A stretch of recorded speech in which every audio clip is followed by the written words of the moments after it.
Marianne de la Marche mondiale des femmes est près de moi. Marianne, pas seulement les femmes suisses doivent lutter contre les discriminations. Pour les femmes migrantes, la situation est souvent bien pire. Voilà, merci Françoise. Nous de la Marche mondiale des femmes sommes ici aujourd'hui justement pour dénoncer la discrimination et la xénophobie au travail. Même si les inégalités salariales elles affectent toutes les femmes, nous les femmes migrantes sommes souvent dans des emplois plus précarisés et souvent nous n'arrivons même pas à pouvoir nous organiser pour lutter contre ça parce qu'il y a des contraintes des visas et des absences des droits s'imposent sur nous. Donc il faut souligner que les discriminations que les femmes migrantes subissent au travail, elles sont inscrites dans un contexte plus large. C'est le contexte d'un système migratoire, patriarcal et raciste. Il faut dire les choses telles qu'elles sont. Les discriminations au travail, les xénophobies, les violences qu'on subit, tout ça fait partie d'un système migratoire, patriarcal et raciste qui pénalise les femmes et qui nous offre très peu d'options qui sont souvent liées à la précarité, c'est-à-dire l'illégalité, la prostitution ou le mariage. Alors nous sommes là aujourd'hui pour dire qu'on en a marre. Nous, les femmes migrantes, on en a marre. On veut plus d'autonomie, on veut des libertés pour migrer et pour travailler hors de la précarité. Et pour finir, parce que ça c'est vraiment important à dire et on n'a pas trop touché dans ces sujets aujourd'hui, la vérité c'est que nous les femmes migrantes sommes les plus marginalisées, mais c'est nous et notre travail qui soutient l'économie mondiale.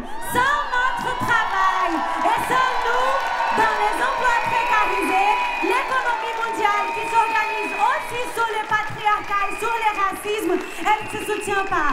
Alors mettons fin à la discrimination, mettons fin à la xénophobie et personne n'est illégal.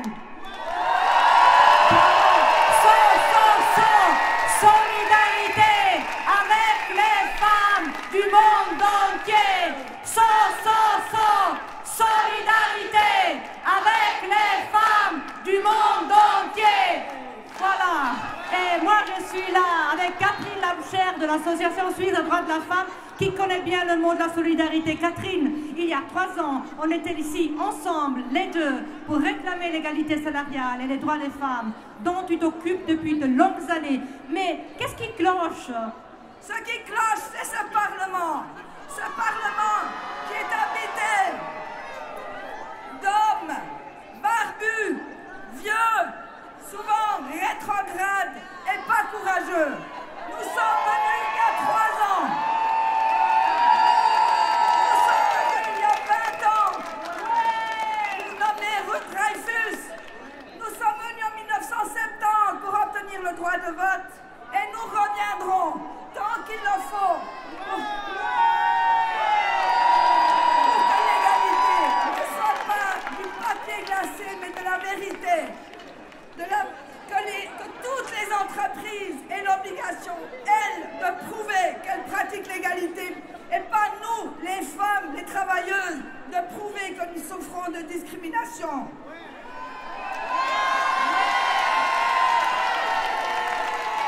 Nous n'attendrons pas que l'égalité salariale avance au pas d'escargot. Assez.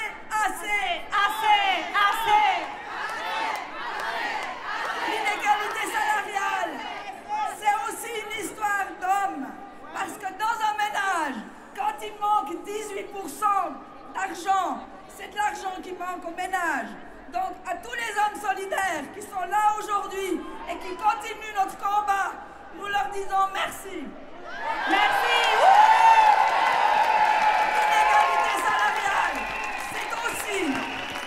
L'inégalité salariale, c'est aussi souvent pour les femmes un piège affectif.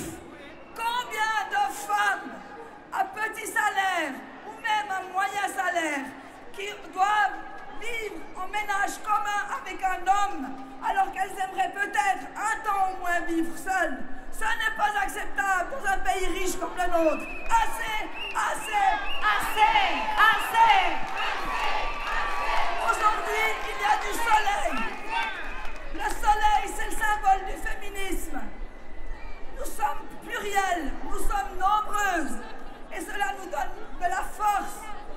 dire que les jeunes qui sont là,